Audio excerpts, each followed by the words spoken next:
नमस्कार, मी डॉक्टर सतीश नाईक. तुम्ही पाहतात निरामय चॅनल.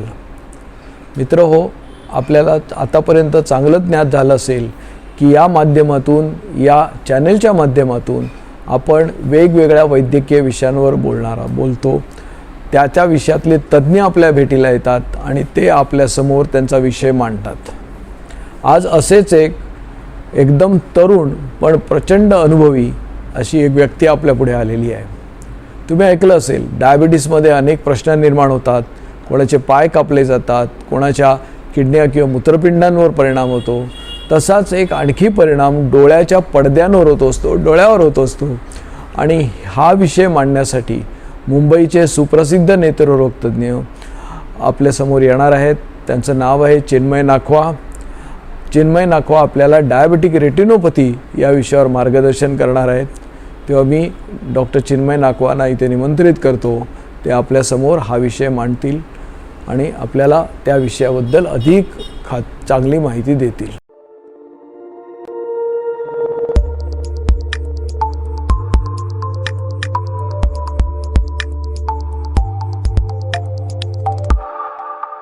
नमस्कार, मी डॉक्टर चिन्मय नाखवा. मी एक डोळ्यांचा तज्ज्ञ आणि विशेष रुची माझी डोळ्यांच्या रेटिना किंवा डोळ्याच्या पडद्याच्या आजारांमध्ये आहे. तर आज आपण डिस्कस करणार आहोत स्पेसिफिक एका डोळ्याच्या विकारामध्ये. सर्वप्रथम आपण जाणून घेऊया की हा रेटिना म्हणजे काय प्रकार असतो. तर उदाहरणार्थ आपण समजा डोळ्याला एका कॅमेराशी कंपेअर केलं तर जसं कॅमेरामध्ये लेन्स असते तशी आपल्या डोळ्यामध्ये सुद्धा लेन्स असते. आणि कॅमेराचा जसा रोल असतो तसा डोळ्यामध्ये रेटिना असतो. हा आपल्या दृष्टीसाठी खूप महत्त्वाचा एक अवयव असतो, कारण का त्याच्यावर जी पडलेली प्रतिमा असते, आपण समजा कोणाकडे बघितलं तर त्याची प्रतिमा आपल्या रेटिनावर पडते आणि तिथून ते आपल्या मेंदूमध्ये तो इमेज ट्रान्सफर केला जातो आणि आपल्याला नजरेचा एक असा अनुभव येतो. तर या रेटिनामध्ये होणारे काही विकार, समजा काही प्रॉब्लेम झाले तरी आपल्या दृष्टीवर त्याचा दुष्परिणाम होऊ शकतो. आता रेटिनामध्ये काय विकार होऊ शकतात, तर प्रत्येक वयोगटात निरनिराळे विकार होऊ शकतात. समजा एकदम लहान मुलं असली, प्रीमॅच्युअर मुलं असली तर त्यांना रेटिनोपॅथी ऑफ प्रीमॅच्युरिटी असा एक आजार असतो. आपले जे वर्किंग एज म्हणजे एक 15 ते 50 वयोगटातली लोकं असतात त्यांना डायबिटीज आणि ब्लड प्रेशरचे जे दुष्परिणाम होतात ते सुद्धा रेटिनामध्ये आपल्याला पाहायला मिळतात. आणि जे सिनियर सिटीजन असतात, 50-60च्या वरची वयोगटातले वरची लोकं असतात, तर त्यांना एज रिलेटेड मॅक्युलर डिजेनरेशन असं म्हणजे वयामुळे होणारे रेटिनाचे जे प्रॉब्लेम असतात असे निरनिराळे प्रॉब्लेम दिसू शकतात. तर आपण आता काय डिस्कस करणार आहोत, आपण या भागात डिस्कस करणार आहोत मधुमेहामुळे होणाऱ्या रेटिनाच्या प्रॉब्लेम चा एक आपण डिस्कशन करणार आहोत. तर या प्रॉब्लेमला बोलतात डायबेटिक रेटिनोपॅथी. आता स्पेसिफिकली आपण डायबिटीज हा का विषय निवडलेला आहे, कारण का दुर्दैवाने भारताला diabetes capital of the world असं एक पदवी दिली गेलेली आहे. आणि आपल्या लोकसंख्येमध्ये 140 समजा आपली लोकसंख्या असली तर एक 20 ते 25 कोटी लोकांमध्ये डायबिटीजचं प्रमाण आहे. आणि या 20 ते 25 डायबेटिक लोकांमध्ये निदान एक 10% लोकांना डोळ्यांचे आजार होऊ शकतात. आणि हे आपल्या प्रोडक्टिव्ह वयोगटात असल्यामुळे बऱ्याच लोकांचे नजरेवर त्याचे दुष्परिणाम होऊ शकतात. एक चांगली गोष्ट अशी आहे की हे डायबेटिक रेटिनोपॅथी जे आहे ते प्रिव्हेंटेबल ब्लाइंडनेस आहे. म्हणजे योग्य टायमावर आपण त्याची समजा ट्रीटमेंट केली तर आपण ब्लाइंडनेस याला आपण टाळू शकतो. तर डायबिटीजमुळे नक्की काय होतं डोळ्यामध्ये? डायबिटीजमुळे निरनिराळे आजार होऊ शकतात. डोळ्यांच्या पापण्यांवर आपल्याला वारंवार इन्फेक्शन होऊन अंजुरळ्या असं होऊ शकतं. कॅट्रॅक्ट किंवा मोतीबिंदूचा जो प्रमाण आहे ते डायबिटिक लोकांमध्ये लवकर होऊ शकतं. साधारणपणे एक 50-60च्या नंतर सिग्निफिकंट कॅट्रॅक्ट बऱ्याच लोकांना होतं. समजा कोणाचं डायबिटीज अनकंट्रोल्ड असेल किंवा बरेच वर्ष ते त्याची जास्ती काही ट्रीटमेंट घेतली नसेल तर 40मध्ये पण त्या लोकांना कॅट्रॅक्टचं आगमन होऊ शकतं. आणि डायबेटिक रेटिनोपॅथी म्हणजे डायबिटीजमुळे डोळ्याच्या पडद्यामुळे होणाऱ्या विकाराला डायबेटिक रेटिनोपॅथी म्हणतात. आता हे नक्की काय असतं ते मी तुम्हाला थोडक्यात सांगतो. आपल्या डोळ्याच्या पडद्यामध्ये अगदी सूक्ष्म अशा रक्तवाहिन्या असतात. डायबिटीज मध्ये होणाऱ्या म्हणजे आपल्या ब्लड शुगर समजा जास्त झाली, रक्तामधलं त्याचं प्रमाण जास्त झालं, तर त्याच्यामध्ये जे काही केमिकल रिॲक्शन्स होतात त्याच्यामुळे या सूक्ष्म रक्तवाहिन्या थोड्या लिकेज करू शकतात. म्हणजे त्याच्यातनं जे प्लाझ्मा आहे किंवा रक्त आहे ते त्याच्यातनं बाहेर येऊ शकतं. याच्यामुळे पडद्यामध्ये रक्ताचे डाग येऊ शकतात किंवा पडदा सुजू शकतो. तर यामुळे पुढे जाऊन डायबिटीजचे दुष्परिणाम नजरेवर होऊ शकतात. आता सगळ्यांना डायबिटीजमुळे नजरेवर दुष्परिणाम होतात का, तर नाही. ह्याचे काही स्टेजेस असतात. त्याचं स्टार्टिंग स्टेज म्हणजे नॉन प्रॉलिफरेटिव्ह डायबिटिक रेटिनोपॅथी असं त्याचं डिस्क्रिप्शन आहे. तर हे हार्मलेस असतं, ह्याच्यामुळे काही नजरेवर दुष्परिणाम होत नाही. पण तसंच ते प्रोग्रेस होत गेलं तर एक स्टेज येते ज्याला प्रॉलिफरेटिव्ह डायबिटिक रेटिनोपॅथी म्हणतो. तर त्याच्यामध्ये काय होतं, डोळ्याच्या आतमध्ये पूर्णपणे रक्तस्राव होऊ शकतो किंवा पडद्यावर ताण येऊन तो पडदा पूर्णपणे फाटू शकतो आणि हे विजन थ्रेटनिंग मानलं जातं. म्हणजे याचं नजरेसाठी हे स्टेजेस असले तर नजरेवर धोका असतो. तर साधारणपणे लोक विचारतात की डॉक्टर आम्हाला समजणार कसं की आम्हाला डायबिटिक रेटिनोपॅथी आहे.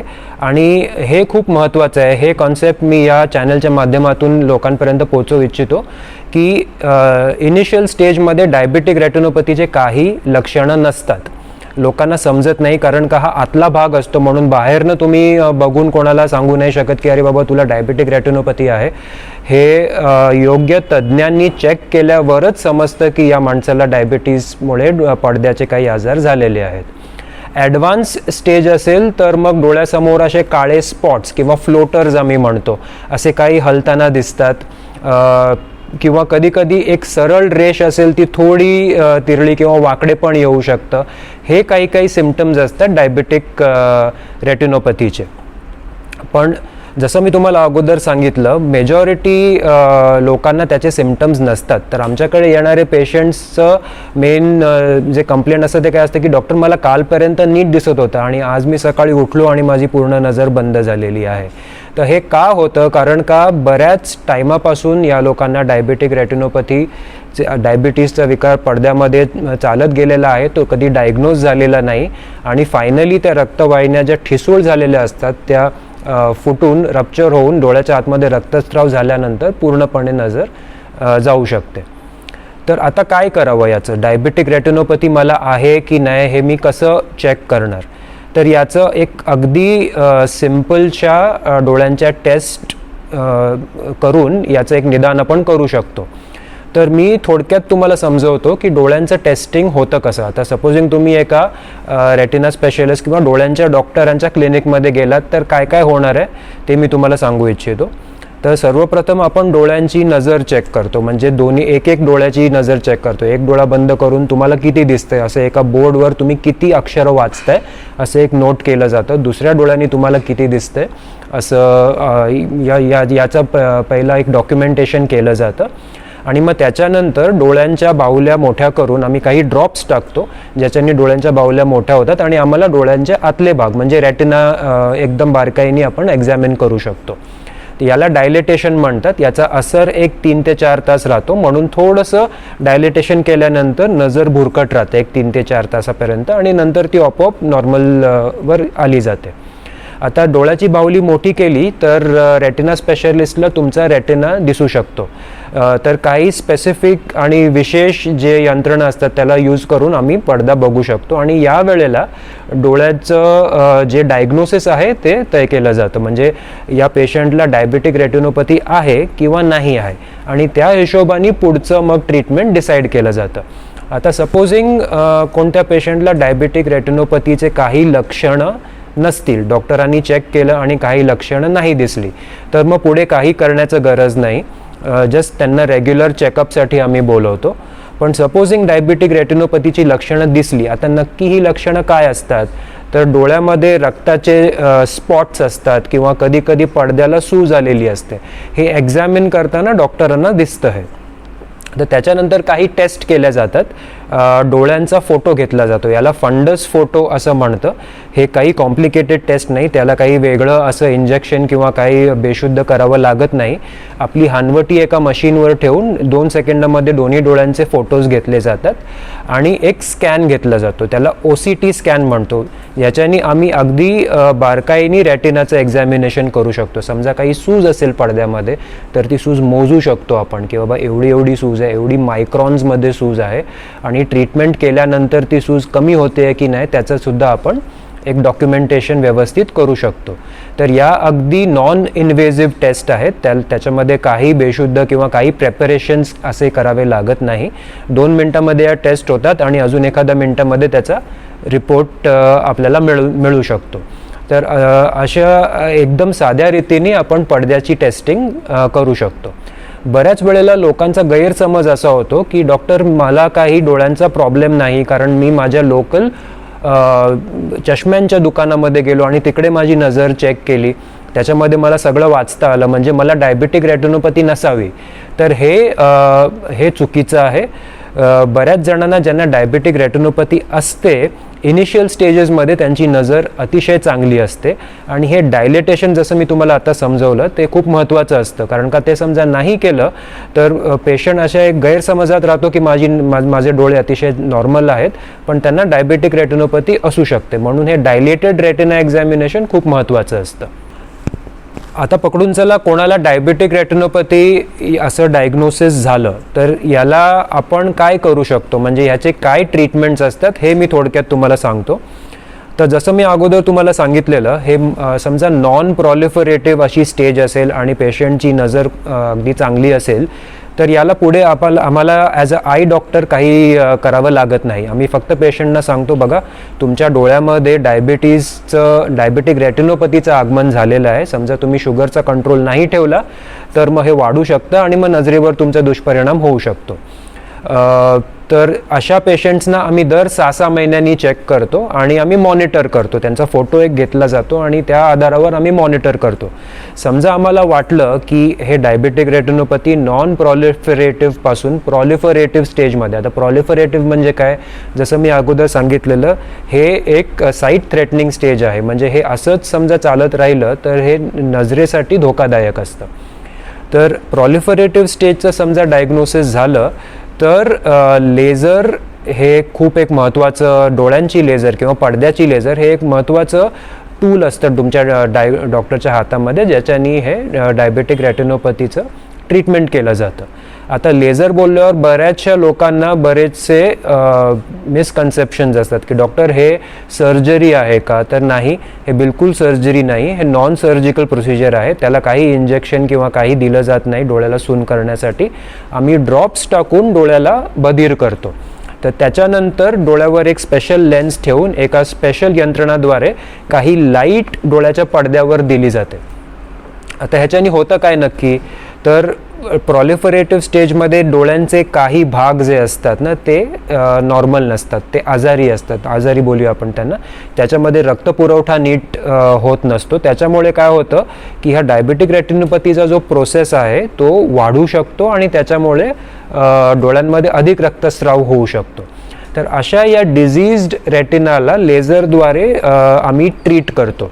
त्याला पार्शली डिस्ट्रॉय केलं जातं, म्हणजे तो प्रोसेस जो आहे तो अजून पुढे जात नाही आणि जो आपला हेल्दी रेटिना आहे, जो सूक्ष्म रेटिना आहे, त्याला आपलं ऑक्सिजन चांगलं मिळून आपली नजर मेंटेन राहू शकते. तर हे OPDमध्ये केलं जातं. हे काही सर्जिकल प्रोसेस नाही आहे. याला निदान एक 10 ते 15 मिनटं लागतात आणि ह्याच्यानंतर काही असे रिस्ट्रिक्शन्स नसतात. म्हणजे पेशंट जे आहेत ते इमिडिएटली घरी जाऊन तोंडबिंड धुवू शकतात, सगळी काही कामं करू शकतात, त्याच्यामध्ये काही रिस्ट्रिक्शन नसतात.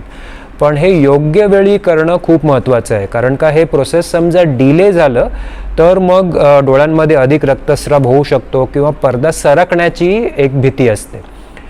समजा हे या दोन्ही गोष्टी झाल्या, समजा पडदा सरकला किंवा कोणाच्या डोळ्यात अधिक रक्तस्राव झाला, मग आपण काही करू शकतो का, तर हो, ह्याच्यावर पण उपाय असतात आणि हे बऱ्याच कमी लोकांना लागतात. पण समजा लागलं तर मग त्यांना काही सर्जरी करावे लागतात, काही सर्जिकल ट्रीटमेंट्स अवेलेबल असतात ज्याच्याने आपण तो रक्तस्राव क्लिअर करू शकतो. त्याच्यानंतर डोळ्यांमध्ये आम्ही स्पेशल काही असे सिलिकॉन ऑइलसारखे पदार्थ इंजेक्ट करतो डोळा स्टेबल करण्यासाठी. समजा तो खूप नाजूक असला आणि पडदा सरकला असला तर असं आम्हाला इंजेक्ट करावं लागतं, जे एका वेगळ्या प्रोसिजरनी नंतर 3-4 महिन्यानंतर एकदा डोळा सेटल झाला, एकदा नजर त्यांची परत रिस्टोर झाली तर एक 3 ते 4 महिन्यानंतर पुन्हा ते सिलिकॉन ऑइल काढावं लागू शकतं. तर असं थोडक्यात डोळ्यांच्या डायबेटिक रेटिनोपॅथीची ट्रीटमेंट असते. तर या संदर्भात बहुतांश पेशंटचे एक डाऊट असतो की डॉक्टर आम्ही काय करू शकतो, की डायबिटीजमुळे आमच्या नजरेवर दुष्परिणाम न होवो याच्यासाठी आम्ही काय करू शकतो. तर ह्याच्यासाठी खूप महत्त्वाचं आहे की पेशंटनी डायबिटीज असलेल्या पेशंटनी दर 6 महिन्यांनी एका रेटिना स्पेशलिस्टद्वारे रेटिनाचं चेकअप करून घेतलं पाहिजे. आता त्याच्यामुळे म्हणजे ह्याच्यामध्ये सिम्पटम्स असले, म्हणजे पेशंटना त्रास असला किंवा नसला तरीही आपण 6-6 महिन्यांनी पडद्याचा चेक झाला पाहिजे. याच्या व्यतिरिक्त डायबिटीजचा कंट्रोल असणं खूप गरजेचं आहे. ह्याच्यासाठी तुम्ही तुमच्या डायबिटीज डॉक्टरच्या संपर्कात राहावं, जे मेडिसिन्स त्यांनी प्रिस्क्राईब केले ते योग्य प्रमाणे घ्यावं. एक्सरसाइज खूप महत्त्वाचा असतो. फिजिकल एक्सरसाइज जो असतो निदान अर्धा तास दिवसातून ॲटलिस्ट चालणं किंवा जॉगिंग करणं, जे तुम्हाला योग्य असतं ते एक्सरसाइज करणं खूप महत्त्वाचं असतं. आणि जसं मी सांगितलं तसं 6-6 महिन्यांनी डोळ्यांचा रेटिना चेक झाला पाहिजे, कारण हे डायबेटिक रेटिनोपॅथी हे ट्रीट करणं फार सोपं आहे, ते खूप कॉम्प्लिकेटेड नाही आहे. पण तुम्ही अर्ली स्टेजेसमध्ये आलात तर ते डॉक्टरांना पण सोपं पडतं. समजा ते लेट स्टेजेसमध्ये आलात तर अतिशय 100% त्याचे रिझल्ट कधी नाही येऊ शकत.